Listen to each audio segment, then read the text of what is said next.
Hello everyone, I hope you are doing well. Today we will talk about how to fix or how to solve the problem of Groupon.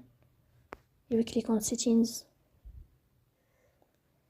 In this page, you will click on apps, default apps, app settings. Here, you will click on Groupon app as you see, and you will enter in this window.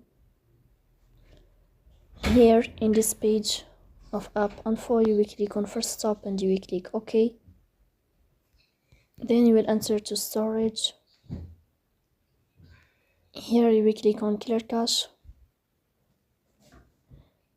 In the end, you will turn off your phone and you will restart your phone again to fix that problem. So please don't forget to support us by like and subscribe. See you next time, and thank you for your watching.